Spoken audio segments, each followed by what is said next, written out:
Hey guys, Neely here. I am coming in today for my Wellness Wednesday. I'm just going to do kind of a check-in. I got some good suggestions of what you guys might want to see for my Wellness Wednesdays, and I'm still kind of tossing things around and trying to see how it's going to all work out. I definitely am going to be doing some what I eat in a day videos and different things like that. Also, like what my kids eat in a day. That was a good recommendation from somebody.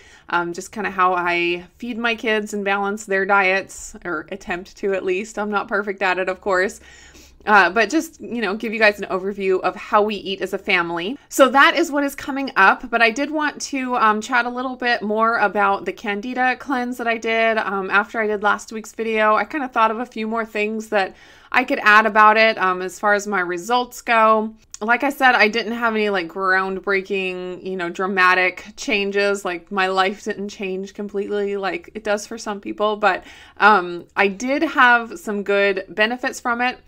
Just some like signs that things are more under control now, and my body is balanced, like my microbiome is, doing what it's supposed to do at this point. One thing is ever since I was a kid, I've gotten athlete's foot,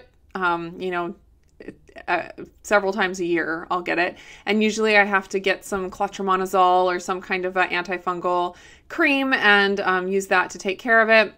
I had a flare, I guess you would call it, not too long before I did the Candida cleanse, and just a couple weeks into the Candida cleanse, the athlete's foot cleared up all on its own. I didn't have to use any kind of cream, and it's gone away and has not come back. So that is a really good sign that, yeast is under control and things are moving in the right direction for me. Another thing that is becoming apparent, it's kind of one of those slow-moving things that actually I talked about last week, is my toenail psoriasis.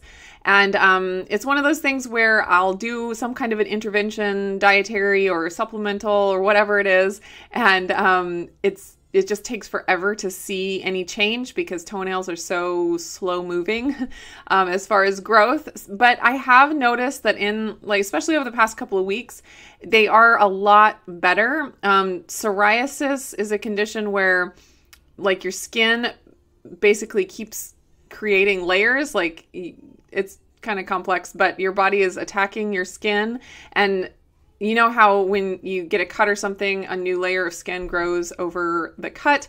With psoriasis, your body thinks it's healing something, so it keeps putting new layers of skin. At least this is how I understand it. If you guys know more details on it, please feel free to correct me. But that's kind of how I have heard it explained and what makes sense to me. And so I have toenail psoriasis, which means it's my toenail. It's not actually my toenail, it's the bed of my toenail. So underneath my toenails, I get multiple layers of skin. And what that means is my toenails don't stick to my toenail beds, which is really disgusting. And it basically means my toenails peel off and are at certain points, I have no toenail on my toes. It's really disgusting looking. Thankfully, it's not painful because of all the layers of skin. It's just, they just don't stick. It's not like you're ripping off the toenail, because that would mean that it was sticking.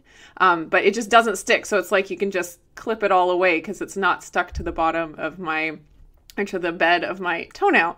So anyways, over the last few weeks, I definitely have noticed more growth and that it's sticking more. So that means that's not as many, the layers aren't coming as much, or it just seems like there's less inflammation there.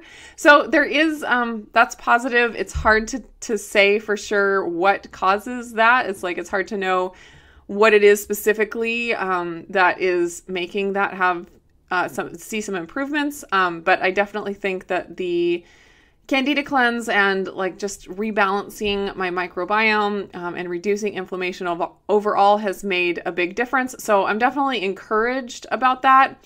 I just feel like my body is in a good place and things are moving in the right direction. So now moving on to what I'm doing now and kind of what I have been transitioning towards.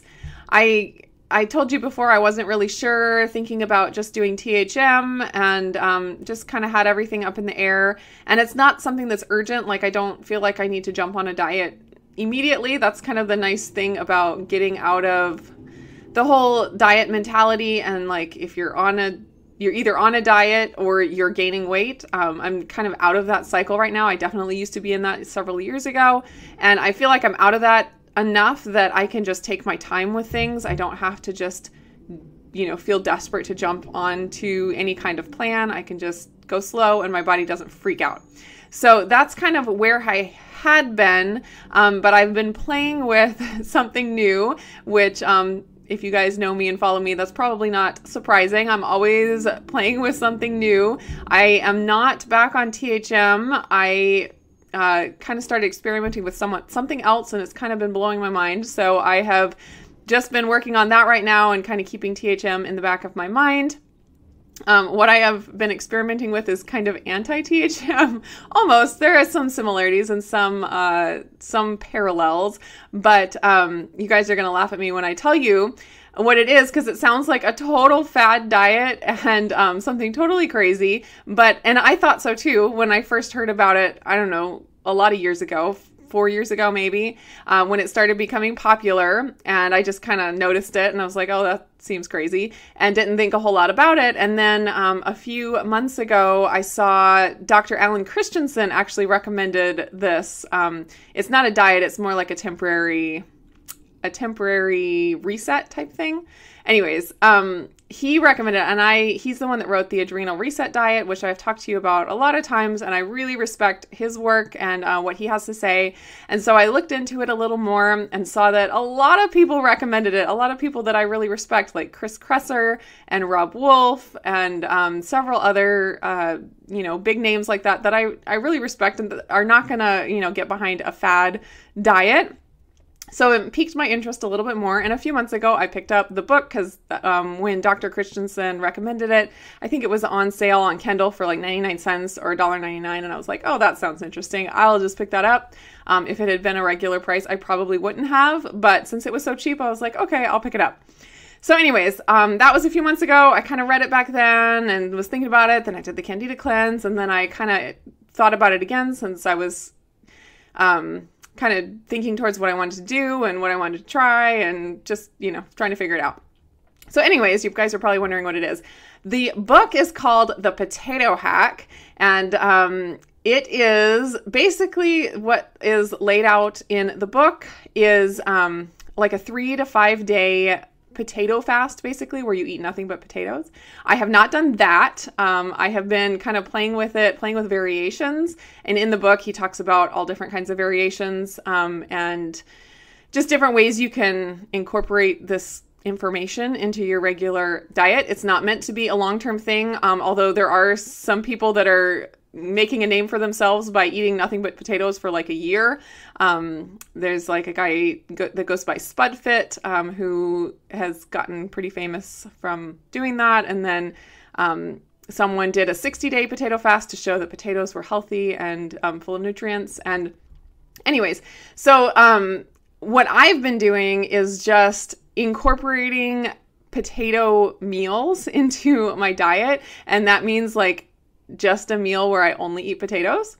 And I know you guys think that sounds crazy, and I thought it sounded crazy too. But I read the book, and from what I read, it seems like potatoes have been totally misjudged by current dietary dogma, and like just it often gets lumped in with white sugar and white flour. Like, white potatoes, white sugar, white flour, they're all terrible, and they're all just going to spike your blood sugar and they're, poison to your body. But what I've learned is that there are actually tons of nutrients in potatoes, and they're really, really good for you. And to the point where if you had to pick one food to live on for the rest of your life, potatoes would be pretty high up there. Like, they're a really nutritious food. They actually have a complete protein, and they have all kinds of nutrients that you can live on. Not that I recommend living on them forever, but if you had to, you could, and people have lots of times through history and thrived and been very healthy. The other thing about potatoes is they have something in them called resistant starch, especially if you cook the potatoes and then you cool them. And then if you cook them again and cool them again, it keeps increasing the amount of resistant starch in it. And resistant starch It's becoming very well known how important resistant starch is. It's kind of a new thing on the whole dietary nutritional landscape, and it's similar to dietary fiber, but it is different, and it is extremely important for gut health, and a lot of people are really deficient in it, and adding it to your diet can really make some great improvements in your gut health and in your overall health. So one of the big reasons why this potato hack is supposed to work so well is because it really resets your gut. Like, it just, I can't explain it very well. Definitely go check out the book if you're interested, but it just feeds your gut the food that it needs. There are just a few sources, and potatoes are the biggest source. So if you're relying on the other sources like beans and plantains and green bananas, stuff like that, it's pretty hard to get the recommended amount per day that you need. And on THM, they actually do talk about resistant starch and recommend it, although they don't really mention how high potatoes are in resistant starch. And I'm really hoping that they will come out and change their stance on potatoes, because a lot of people are changing their stance on potatoes. Like the Whole30 said that they were approved a couple of years ago, and people are kind of coming around to the idea that potatoes actually are and can be very healthy for a lot of people, definitely not everybody, but for a lot of people. And I'm hoping THM will come around to do that as well, because they are so much into the research that they should come across this, because it's becoming very, very common and really popular information. So basically what I've been doing with this information is I have done a couple of full days of just eating potatoes, just like one here, one there. And besides that, I've been doing a variation that he talks about in the book called potatoes by day, where you just eat potatoes for breakfast and lunch, and then for dinner you eat kind of whatever you want. And that has been working really, really well for me. And I'm just kind of experimenting with it. I didn't want to do anything extreme and do the whole 3 to 5 days of nothing but potatoes. That's just too much for me to mentally think about and do. I just didn't want to push myself. I try not to push myself into too much extremes. But I have done a couple of full days, and then several days of eating for breakfast and lunch, eating just potatoes with some spices. And I have coffee with just like a teaspoon of cream, and that's it. And you guys, I've lost 5 pounds in less than 2 weeks. And my hunger has been so under control. Like, I talk about my HEC being in check, like trying to make sure my HEC stays in check, which is hunger, energy, and cravings. And this potato hack, it keeps my HEC in check so much. It's really kind of blowing my mind. And the interesting thing is it's not just while I'm eating the potatoes, like it's not just that it's easy to eat meals of only potatoes, but the effect lasts. So I'm eating less at meals the next day and feeling full and satisfied. Like, it's really messing with whatever hunger, satiety hormones are all involved. And in the book, he goes into all the details on all this kind of stuff. So he gets really technical about it, but I've definitely been experiencing it.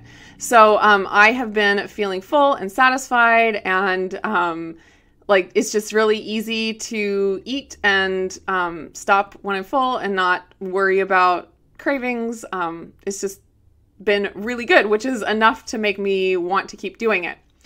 The other thing that I definitely was concerned about was blood sugar, because you guys know that I had been struggling with blood sugar in the 90s, like the fasting blood sugar in the 90s and in the low hundreds. And that's, getting close to pre-diabetic range. And I just really didn't want to go there. And I was struggling on the Candida cleanse with blood sugar. And when I got off the Candida cleanse, I was just getting blood sugar readings in the 90s and the hundreds every single day, and I was just really frustrated. So I started the potato hack, and just, throwing in the meals and the, days here and there. And for the first week or so, I definitely was still having the high blood sugar, and I was like, oh, I don't know. I was feeling really good, and I was losing weight, but my blood sugar was still high in the mornings when I woke up. So I was kind of concerned. The only thing that was encouraging was that my post-meal blood sugar was really good. Like, I got very little spike from eating the potatoes, and my blood sugar came back down really quickly. So there was no problem with postprandial blood sugar. It was just the fasting blood sugar. And that was just for the first week. And just in this past week, my fasting blood sugar has come down. So I'm going to keep an eye on it for sure and keep watching it. But like this morning, it was 84. And I have been eating potatoes for multiple meals. And then when I have my regular meals, I'm eating the same meals as my family. Like that's one thing that I really, really wanted to be able to do, was find a way to eat meals with my family the same as what they are eating. Because, I mean, that's just my goal. Like, what do I have to do on all the other meals that we don't eat together as a family so that I can eat a meal with them and have it be the same meal, not have to cook separate meals for us? And I feel like if this continues the way it's going, it'll be the answer to that question. So I have been eating white rice. I have been eating the German pancakes I make for my family, the grain-free waffles. I've been eating like brown rice pasta. I've even eaten some of the pizza crust that I make, like gluten. I've eaten white flour. I ate Chipotle, like with all the fixings. And like that's all in this past less than 2 weeks. And I've lost 5 pounds. So I'm really encouraged. All the markers are pointing towards things going well in my body. My blood sugar is down. My weight is down. My energy is up. I'm feeling really good. In the next month or two, I will be going to the doctor and getting some blood work done. So I'll be checking on all of those numbers. So I'm definitely keeping an eye on things. I don't want to get deficient in anything or, mess anything up, but I am trying really hard to make sure I get all of my nutrients in the meals that I am eating. Like I'm getting plenty of healthy fat. I'm getting lots of vegetables. And then from what I read, the nutrients in potatoes are really, really high. There is a lot of good nutrition in there. There's iron, there's vitamin C, there's protein. It's just a very good, healthy food source. So anyways, I wanted this video just to be like a little teaser of what I've been playing with, but when you say I'm doing a potato diet, you kind of have to explain yourself a little bit because I know you guys will think it's crazy. And I agree. But so far it's been amazing. And I love that it's a real food, hack. I don't have to buy anything crazy or fake, anything weird. I don't have to work on recipes. All I'm doing is cooking potatoes in my Instant Pot. And it's keeping my hunger under control, my cravings under control, making me feel fantastic. And it's super cheap. That's the other thing. It's super, super frugal. So anyways, that is what is going on with me. And this video has gotten extremely long and I did not intend it to be that way. I wanted this just to be a little teaser and then I would do a kind of a more detailed video at some point in the future after I actually do it for a little longer and see how it goes for me. So definitely stay tuned if you're interested in hearing updates on it. I am going to keep playing with it just very slowly. And as long as it keeps working for me, I will keep up with it. So anyways, definitely check out the book if you're interested. It is a fantastic book. It's easy to read. Lots of great information. Tim Steele is the name of the author. And he's really easy to read. And just, kind of fun to read. So anyways, that is what's going on with me. I hope you guys are all doing great, and I will be back next week, and I will definitely keep you updated on how things go with potatoes. All right, guys, I hope you're doing great. Talk to you later. Bye.